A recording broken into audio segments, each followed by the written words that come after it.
আমরা যুগপৎ আন্দোলনের মাধ্যমে পতিত সরকার, যেটা ফ্যাসিবাদী সরকার, তার মসনদকে টলায়মান করে ফেলেছিলাম।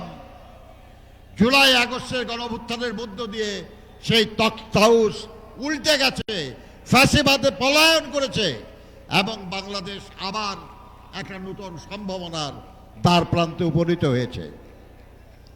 এই সম্ভাবনাকেও নস্যাৎ করার নানা চক্রান্ত চলছে। একটু আগে আমার সহকর্মীরা বলছিলেন আমরা গণতন্ত্রের জন্য লড়াই করেছি।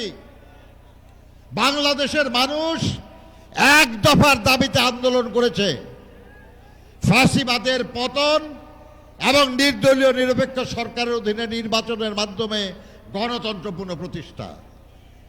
এই এক দফার একটা অংশ আদায় হয়েছে, আর একটা অংশ এখনো আদায় হয় নাই।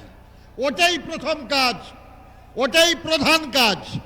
গণতন্ত্র ফিরিয়ে আনাই প্রধান কাজ, জনগণকে তার অধিকার ফিরিয়ে দেওয়াই প্রথম কাজ, জনগণের নির্বাচিত সরকার প্রতিষ্ঠাই প্রথম কাজ, জনগণের কাছে দায়বদ্ধ সরকার প্রতিষ্ঠা প্রথম কাজ, জনগণকে জবাবদিহিতা করতে বাধ্য এমন একটা সরকার প্রতিষ্ঠাই প্রথম কাজ।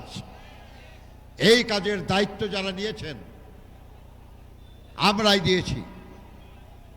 অন্তর্বর্তীকালীন সরকার, মনে রাখতে হবে আপনারা স্থায়ী সরকার নন, আপনারা নির্বাচিত সরকারও নন, আপনারা অন্তর্বর্তীকালীন সরকার। অন্তর্বর্তীকালীন সরকারের অর্থ হলো আগের একটা সরকার আর পরের একটা সরকারের মাঝখানের সরকার। তার একটা সুনির্দিষ্ট দায়িত্ব আছে, সেই দায়িত্ব পালন করে তাকে চলে যেতে হবে।